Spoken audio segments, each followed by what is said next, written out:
प्यारे भाई बहनों, ओम शांति। हम्म। जरा कल्पना कीजिए कि एक बहुत ही सूक्ष्म अविनाशी माइक्रोचिप है। ओम शांति। हाँ, बिल्कुल। इतनी छोटी कि उसे भौतिक आंखों से तो हम देख ही नहीं सकते। लेकिन उस एक छोटी सी चिप के अंदर पूरे 5000 साल का डेटा रिकॉर्ड है। बिल्कुल। और ये कोई छोटी बात नहीं है। हाँ ना, मतलब उसने पिछले 5 सहस्राब्दियों का हमारा हर एक विचार, हमारी हर एक गलती, हर एक रिश्ता, सब कुछ स्थायी रूप से दर्ज है। और मजे की बात यह है कि ये कोई साइंस फिक्शन नहीं है। एकदम सही कहा।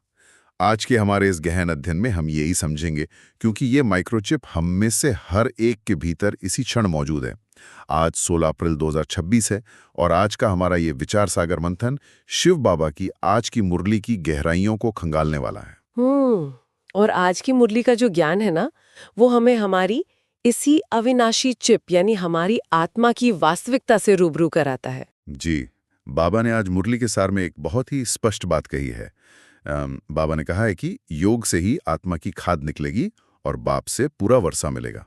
ये लाइन अपने आप में बहुत गहरी है। बिल्कुल। तो आज हमारा मिशन सिर्फ सतह को छूना नहीं है। हम ये समझेंगे कि ये जो खाद है, ये आखिर क्या है, ये काम कैसे करती है और इसे निकालने की आध्यात्मिक प्रक्रिया क्या है। हाँ, ये विषय बहुत ही प्रासंगिक है। जब हम आज की मुरली का अध्ययन करते हैं तो ये सिर्फ कुछ आध्यात्मिक उपदेशों का संग्रह नहीं लगता। ये मानव चेतना का एक बहुत ही सटीक विश्लेषण है। सही बात है। आज दुनिया में हम जो भी उथल-पुथल देख रहे हैं ना, उसका मूल कारण समझना बहुत जरूरी है। अक्सर हम बस समस्याओं के बाहरी लक्षणों को देखते हैं। मतलब जैसे समाज में भ्रष्टाचार है या तनाव है। हाँ, या रिश्तों में जो कड़वाहट आ गई है, लेकिन आज की मुरली हमें इन सब के एकदम जड़ तक ले जाती है, उस बिंदु तक जहां से ये असली गिरावट शुरू हुई। और यहीं पर आज की मुरली का सबसे ज्वलंत प्रश्न भी आता है। बाबा ने प्रश्न पूछा है कि देवी देवताओं के कर्म श्रेष्ठ थे, अभी सबके कर्म भ्रष्ट क्यों बने हैं। ये एक ऐसा सवाल है जो किसी को भी सोचने पर मजबूर कर दे। है ना। अगर हम मानते हैं कि इंसान मूल रूप से पवित्र और शांत था, तो फिर ये इतनी भारी गिरावट आई कैसे। मतलब कर्म भ्रष्ट होने का मैकेनिज्म क्या है। इस मैकेनिज्म को समझने के लिए ना, हमें मुरली में दिए गए स्वधर्म के कॉन्सेप्ट को गहराई से समझना होगा। बाबा कहते हैं कि हम अपना असली स्वधर्म भूल गए हैं। स्वधर्म मतलब। यहाँ में ये स्पष्ट करना होगा कि धर्म का मतलब कोई रिलीजन या संप्रदाय नहीं है। धर्म का मतलब है आत्मा की अपनी मूल प्रकृति, उसका जो ओरिजिनल नेचर है। अच्छा, तो आत्मा का ओरिजिनल नेचर क्या है। एक आत्मा का ओरिजिनल नेचर है पवित्रता, शांति, प्रेम और आनंद। जब तक आत्मा इस स्मृति में रहती है कि मैं एक चैतन्य शुद्ध ऊर्जा हूँ, तब तक उसके द्वारा होने वाला हर कर्म स्वाभाविक रूप से निस्वार्थ होता है, श्रेष्ठ होता है। बिल्कुल। लेकिन जैसे ये स्मृति मिटती है और आत्मा खुद को ये भौतिक शरीर मान लेती है, जिसे हम देह अभिमान कहते हैं। जी, देह अभिमान, तो पूरा दृष्टिकोण ही बदल जाता है। शरीर की जरूरतें, शरीर के रिश्ते और इस भौतिक दुनिया में अपनी पहचान बनाने की भूख हावी हो जाती है। और फिर हम खुद को सीमित मानने लगते हैं। एकदम। जब हम खुद को सीमित मानते हैं तो हम सुरक्षा के लिए, अपने अस्तित्व के लिए संघर्ष करने लगते हैं। और यहीं से स्वार्थ, लालच और अहंकार पैदा होते हैं, जो हमारे कर्मों को भ्रष्ट कर देते हैं। तो इसका मतलब ये हुआ कि समस्या कर्मों में नहीं है, बल्कि उस लेंस में है जिससे हम खुद को देख रहे हैं। जब मैं इसे पढ़ रहा था तो मेरे दिमाग में ना एक स्मार्टफोन के ऑपरेटिंग सिस्टम की एनालॉजी आई। अच्छा, वो कैसे? मान लीजिए एक बहुत ही एडवांस स्मार्टफोन है। जब वो फैक्ट्री से आता है तो उसका अपना एक मूल ऑपरेटिंग सिस्टम यानी ओएस होता है। हाँ, एकदम फ्रेश होता है वो। बिल्कुल। वो ओएस ही उसका स्वधर्म है, वो एकदम स्मूथ चलता है। लेकिन फिर क्या होता है, हम उसमें दुनिया भर के थर्ड पार्टी ऐप्स डाउनलोड करने लगते हैं। इंटरनेट से कुछ अनसिक्योर्ड फाइलें आ जाती हैं और फिर उसमें वायरस आ जाते हैं। एकदम सही। वो वायरस उस मूल ओएस को करप्ट कर देता है। फोन हैंग होने लगता है, बैटरी ड्रेन होने लगती है। तो क्या हम कह सकते हैं कि देह अभिमान और विकार जैसे काम, क्रोध, लोभ, ये सब उस आत्मा के ओएस में आए हुए वायरस हैं। ये तुलना काफी हद तक इस प्रक्रिया को बहुत अच्छे से स्पष्ट करती है। वो वायरस ही वास्तव में हमारी चेतना को दूषित करता है। मतलब हार्डवेयर खराब नहीं हुआ है? जी नहीं, हार्डवेयर बिल्कुल ठीक है। जैसे फोन का हार्डवेयर खराब नहीं होता, बस सॉफ्टवेयर करप्ट हो जाता है, वैसी आत्मा नष्ट नहीं हुई है, उसकी प्रोग्रामिंग में मिलावट आ गई है। समझ गया। जब देह अभिमान रूपी वो मास्टर वायरस सिस्टम में प्रवेश करता है ना, तो उसके पीछे पीछे बाकी सारे विकार खुद ही आ जाते हैं। हाँ, एक बार सुरक्षा टूटी तो सब अंदर आ जाते हैं। बिल्कुल। और इसी वजह से हमारे कर्म, जो उस स्मार्टफोन के फंक्शंस की तरह हैं, वे ठीक से काम करना बंद कर देते हैं, यानी वे भ्रष्ट हो जाते हैं। इसीलिए बाबा कहते हैं कि वो आकर हमें हमारा सत्य धर्म और सत्य परिचय देते हैं।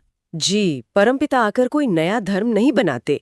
वो एक तरह से उस मास्टर रीसेट या एंटीवायरस का काम करते हैं, ताकि आत्मा अपने उसी श्रेष्ठ और शुद्ध ओएस पर वापस लौट सके।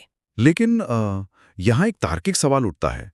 अगर हमारा मूल ओएस इतना ही परफेक्ट था, वो इतना सतोप्रधान था, तो उसमें ये वायरस एंटर ही कैसे कर गया?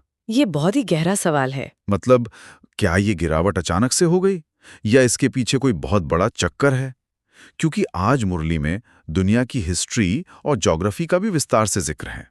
हाँ, जहाँ 84 जन्मों के चक्र की बात की गई है। जी, तो ये गिरावट कैसे होती है?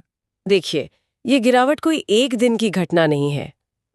ये एंट्रोपी के प्राकृतिक नियम की तरह है। एंट्रोपी थोड़ा आसान शब्दों में बताएंगे। जैसे इस भौतिक ब्रह्मांड में हर चीज समय के साथ अपनी उच्चतम ऊर्जा स्थिति से निम्न ऊर्जा स्थिति की ओर जाती है ना, वैसे ही आत्मा भी इस 5000 साल के चक्र में धीरे धीरे अपनी ऊर्जा खोती है। अच्छा, ऊर्जा कम होती जाती है? जी, मुरली में इसे 4 युगों में बांटा गया है: सतयुग, त्रेतायुग, द्वापर युग और कलयुग। सतयुग में आत्मा सतोप्रधान होती है। सतोप्रधान मतलब बिल्कुल प्योर? हाँ, पूर्ण शुद्धता, जहाँ कोई मिलावट नहीं है। ऊर्जा का स्तर 100% है। लेकिन फिर जन्म मरण के चक्र में आते आते आत्मा के ऊपर बाहरी प्रभावों का असर पड़ने लगता है। तो त्रेता में क्या होता है? त्रेता में वह रजो स्थिति में आती है, यानी थोड़ी चंचलता या मिलावट शुरू हो जाती है। और अंततः द्वापर और कलयुग आते आते तमो प्रधान बन जाती है। एकदम सही, वह पूरी तरह से जड़ता और विकारों से घिर जाती है। बाबा ने आज इसे बहुत ही व्यवहारिक शब्दों में समझाया है। हाँ, वो सॉल्वेंट और इंसॉल्वेंट वाली बात। बिल्कुल। जो आत्माएं शुरुआत में 100% सॉल्वेंट थीं, यानी आध्यात्मिक रूप से पूरी तरह धनवान थीं, वही जन्म लेते लेते आज 100% इनसॉल्वेंट यानी कंगाल बन गई हैं। ये सॉल्वेंट से इंसॉल्वेंट होने का सफर वाकई बहुत कुछ समझाता है। लेकिन यहाँ मुझे थोड़ा रुककर इस 5000 साल के चक्कर पर एक सवाल करना है। जी, पूछिए। अगर ये चक्र इतना ही वास्तविक है, तो दुनिया के इतने बड़े बड़े इतिहासकार या आर्कियोलॉजिस्ट और वैज्ञानिक इसे क्यों नहीं जानते? ये एक बहुत ही आम संदेह है जो अक्सर लोगों के मन में आता है। हाँ ना, वे तो लाखों सालों की बात करते हैं और उनके पास जो लिखित इतिहास है वो बमुश्किल कुछ हजार सालों का है। हमारी किताबों में सतयुग और त्रेता युग के वे सॉल्वेंट लोग क्यों नहीं दिखाई देते? इस पर मुरली का जो नजरिया है वो पूरी तरह से एक अलग पैराडाइम प्रस्तुत करता है। बाबा समझाते हैं कि दुनिया के इतिहासकार और वैज्ञानिक सिर्फ पिछाड़ी की हिस्ट्री जानते हैं। पिछाड़ी की हिस्ट्री मतलब सिर्फ अंत के समय का इतिहास? हाँ, बिल्कुल। इसे ऐसे समझिए कि भौतिक विज्ञान केवल उन चीजों का अध्ययन कर सकता है जो भौतिक रूप में मौजूद हों। अच्छा। द्वापर और कलयुग में जब इंसान देह अभिमान में आया, तब उसने अपनी सुरक्षा और स्मृति के लिए इमारतें बनाई, पत्थर तराशे, ग्रंथ लिखे, युद्ध किए। और आज हमारे आर्कियोलॉजिस्ट इन्हीं खंडरों को खोजते हैं। जी, वे इन्हीं चीजों को खोजकर अपना इतिहास बनाते हैं। मतलब जब आत्मा तमो प्रधान हो गई, तभी उसने ये सबूत छोड़ने शुरू किए। एकदम सटीक बात पकड़ी आपने। सतयुग और त्रेतायुग एक ऐसी अवस्था थी जहां प्रकृति और आत्मा दोनों सतोप्रधान थीं। वहां कोई दुख या असुरक्षा तो थी ही नहीं। बिल्कुल नहीं। इसलिए इतिहास को पत्थरों पर उकेरने की या बड़े-बड़े विशाल किले बनाने की कोई आवश्यकता ही नहीं थी। वो एक अलग ही आयाम था, जहां जीवन पूरी तरह से स्वाभाविक और संपूर्ण था। वाह, ये दृष्टिकोण तो एकदम नया है। और उससे भी बड़ी बात यह है कि जो खुद इस नाटक के अंदर जन्म मरण के चक्कर में फंसा हुआ है, उसकी बुद्धि भी तो समय के साथ तमोप्रधान हो चुकी है ना। हाँ, ये तो है। तो वो उस आदिकाल की शुद्धता को कैसे माप सकता है? रचयिता और उसकी पूरी रचना के आदि, मध्य और अंत का ज्ञान सिर्फ वही दे सकता है जो इस चक्कर से बाहर हो। ये बहुत ही अहम बिंदु है। जो सिस्टम के अंदर है वो पूरे सिस्टम को बाहर से कैसे देख सकता है? बिल्कुल नहीं देख सकता। ये जानकारी सिर्फ उस डायरेक्टर से आ सकती है जो इस जन्म मरण के चक्र में नहीं आता। तो अगर ये पूरा 5000 साल का नाटक है तो इस नाटक का सारा डेटा स्टोर कहाँ है? ये सबसे रहस्यमयी हिस्सा है। हाँ, और यहीं हम आत्मा के रहस्य पर आते हैं।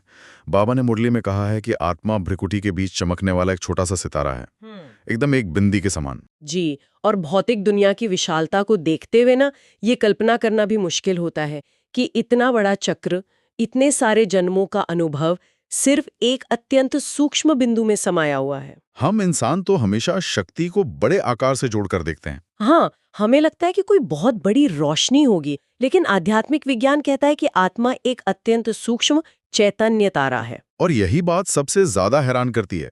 उस छोटी सी बिंदी में पूरे 84 जन्मों का पार्ट या रोल रिकॉर्डेड है। ये उसी अविनाशी माइक्रोचिप की तरह है जिसकी हमने शुरुआत में बात की थी। एकदम उसी तरह। लेकिन अगर ये चिप अविनाशी है तो फिर इसमें ये जो खाद पड़ने की बात आज मुरली के सार में कही गई है, उसका मैकेनिज्म क्या है? अच्छा सवाल है। और ये याद की यात्रा जिसे योग कहा गया है, वो इस खाद को कैसे निकालती है? इसे समझने के लिए हमें भौतिक दुनिया के एक बहुत ही साधारण से नियम को देखना होगा। जब सोने जैसी शुद्ध धातु में कोई और धातु मिला दी जाती है तो उसे क्या कहते हैं? उसे हम खाद या अलॉय कहते हैं। बिल्कुल। इस खाद के कारण सोने की अपनी असली चमक और कीमत कम हो जाती है। अब आत्मा के संदर्भ में अगर देखें तो ये खाद क्या है? क्या है ये खाद? ये खाद है हमारे जन्म जन्मांतर के वे संस्कार जो हमने देह अभिमान के कारण बनाए हैं।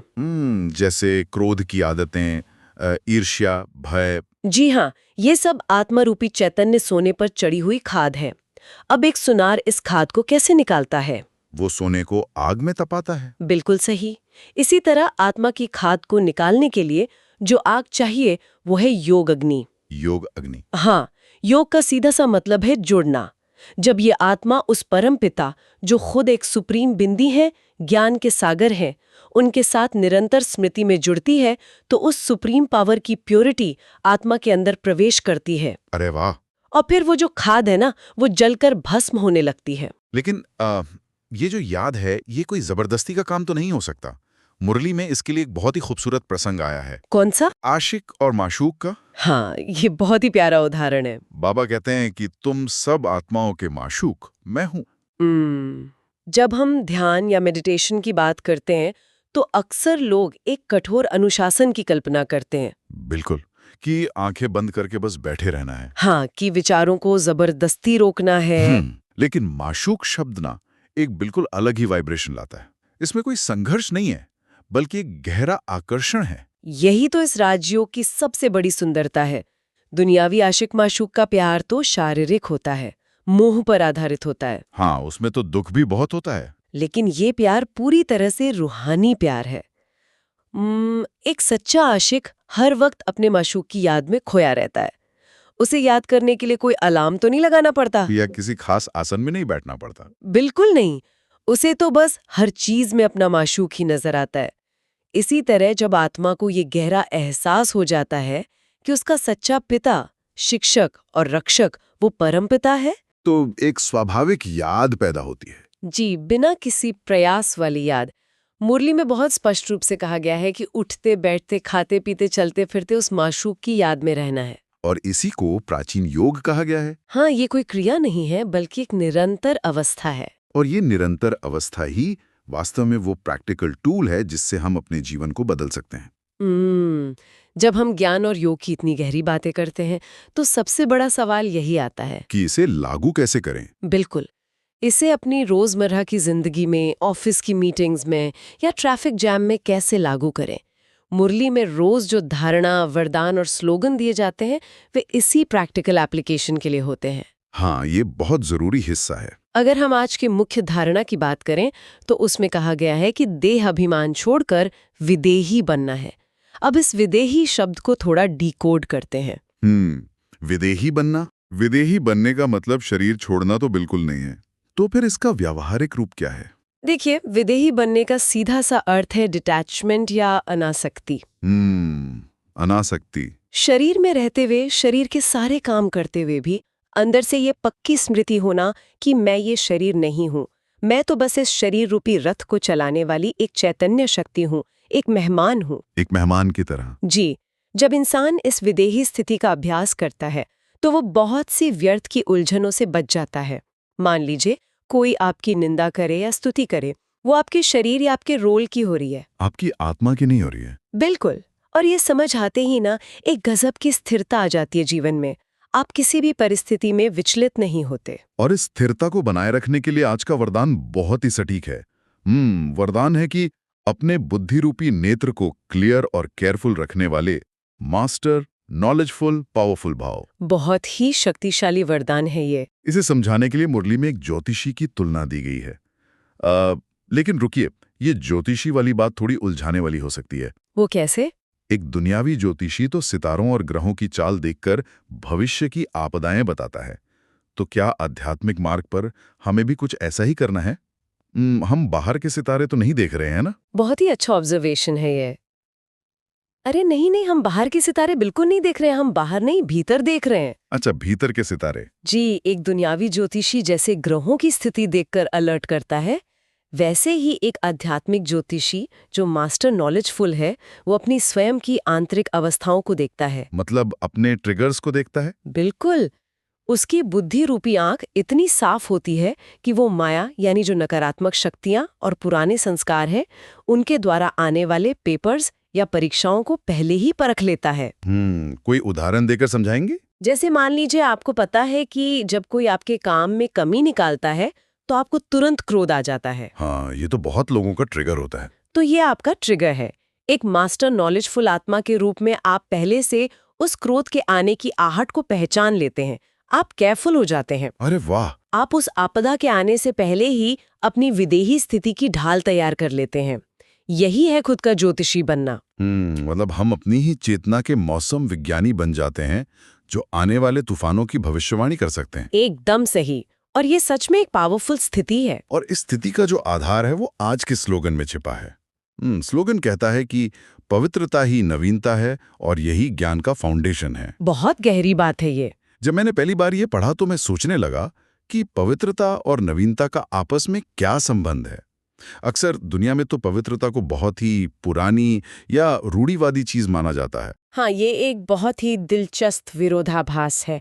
दुनिया जिसे नवीनता मानती है ना, जैसे नए गैजेट्स, नए कपड़े, नए रिश्ते, वो सब कुछ समय बाद पुराने और बोरिंग हो जाते हैं। ये तो सच है। हर नई चीज पुरानी हो जाती है। ऐसा क्यों होता है? क्योंकि देह अभिमान की प्रकृति ही ऐसी है। अहंकार हमेशा एक ही तरह का वैलिडेशन मांगता है। काम वासना हमेशा एक ही तरह की तृप्ति मांगती है। हाँ, एक लूप बन जाता है। बिल्कुल। विकार इंसान को एक लूप में फंसा देते हैं जहां सब कुछ रिपीट होता है और अंततः उबाऊ हो जाता है। तो फिर पवित्रता कैसे नवीनता लाती है? जब मन और बुद्धि पवित्र होते हैं, जब आत्मा में कोई स्वार्थ या मैल नहीं होता, तो वह हर पल, हर परिस्थिति और हर व्यक्ति को एक बिल्कुल ताजे दृष्टिकोण से देखती है। वाह! पवित्रता आत्मा को वर्तमान क्षण में जीने की शक्ति देती है। इसलिए पवित्रता ही सच्ची नवीनता है, क्योंकि वह कभी बासी नहीं होती। ये बहुत ही स्पष्ट और सुंदर व्याख्या है। विकारों का लूप सच में हमें एक मशीन बना देता है, जबकि पवित्रता हमें वापस इंसान बनाती है। जी बिल्कुल। और एक श्रेष्ठ इंसान बनने के लिए आज एक और बहुत ही खास बात कही गई है अव्यक्त इशारे में। क्या कहा गया है? उसमें महान बनने के लिए मधुरता और नम्रता का गुण धारण करने को कहा गया है। ये दोनों गुण हमें विश्व कल्याणकारी बनाते हैं। नम्रता और मधुरता, ये दोनों पवित्रता के ही व्यवहारिक रूप हैं। जब आत्मा अपने असली स्वरूप को पहचान लेती है तो अहंकार की जगह ही नहीं बचती। और जहां अहंकार नहीं है वहां तो नम्रता आ ही जाएगी। एकदम। जैसे फलों से लदा हुआ पेड़ हमेशा झुक जाता है ना, वैसे ही ज्ञान से भरपूर आत्मा हमेशा नम्र होती है। उसकी वाणी में एक रूहानी मधुरता आ जाती है। वो किसी से भी बात करे तो सामने वाले को अच्छा ही लगता है। जी, सामने वाले को शांति और स्नेह का अनुभव होता है। एक विश्व कल्याणकारी आत्मा को कोई बड़े बड़े मंचों से भाषण देने की जरूरत नहीं है। उसकी नम्रता और मधुरता के वाइब्रेशंस ही दुनिया को बदलने का काम करते हैं। तो आज के इस गहरे मंथन को समेटते हुए हम देख सकते हैं कि ये पूरा का पूरा एक विज्ञान है। बिल्कुल, एक आध्यात्मिक विज्ञान। हमने शुरुआत की इस बात से कि कैसे अपना स्वधर्म भूलकर हमने अपने ओएस में देह अभिमान का वायरस डाला, जिसने हमारे कर्मों को भ्रष्ट किया। हमने ये भी समझा कि ये 5000 साल का चक्र कैसे काम करता है। और क्यों सिर्फ रचयिता ही इस पूरी कहानी को जानता है। जी, हमने उस सूक्ष्म तारा रूपी आत्मा के रहस्य को जाना जो 84 जन्मों का रिकॉर्ड रखती है। और सबसे महत्वपूर्ण बात, हमने ये देखा कि उस परमपिता, उस सच्चे माशूक की निरंतर याद रूपी योग अग्नि से कैसे ये खाद निकाली जा सकती है। और खुद का ज्योतिषी बनकर अपने ट्रिगर्स को पहचानना। बिल्कुल। और पवित्रता, नम्रता व मधुरता को जीवन में उतारना ही इस ज्ञान का असली सार है। हाँ, मुरली हमें केवल सूचना नहीं देती, बल्कि वो ट्रांसफॉर्मेशन का एक स्पष्ट रास्ता दिखाती है। ये हमें याद दिलाती है कि हम मूलतः कौन हैं और हम वापस उसी श्रेष्ठ स्थिति तक कैसे पहुंच सकते हैं। ये सच में सोचने वाली बात है कि हम सभी के भीतर वो सूक्ष्म अविनाशी माइक्रोचिप लगातार काम कर रही है। वो एक पल के लिए भी रिकॉर्डिंग बंद नहीं करती। एक सेकंड के लिए भी नहीं। हम जो भी सोच रहे हैं, बोल रहे हैं या कर रहे हैं, वो सब कुछ आने वाले पूरे 5000 साल के चक्र के लिए हमेशा हमेशा के लिए उस चिप में दर्ज हो रहा है। ये बहुत बड़ी जिम्मेदारी है। बिल्कुल। तो हम सभी को ये विचार करना चाहिए कि कोई भी इंसान आज इसी पल अपने भविष्य के लिए कौन सी स्क्रिप्ट लिख रहा है। सही सवाल है। क्या वो स्क्रिप्ट नम्रता, मधुरता और विदेही स्थिति की है, या फिर जाने अनजाने में अभी भी उसी पुराने देह, अभिमान और विकारों के वायरस को आगे बढ़ाया जा रहा है। ये एक ऐसा मंथन है जो हमारे हर एक विचार और कर्म को एक नई दिशा दे सकता है। बिल्कुल दे सकता है। इसी गहरे विचार सागर मंथन के साथ हम आज की इस यात्रा को यहीं विराम देते हैं। इस ज्ञान को अपने भीतर गूंजने दें। हम दोनों की ओर से ओम शांति। ओम शांति।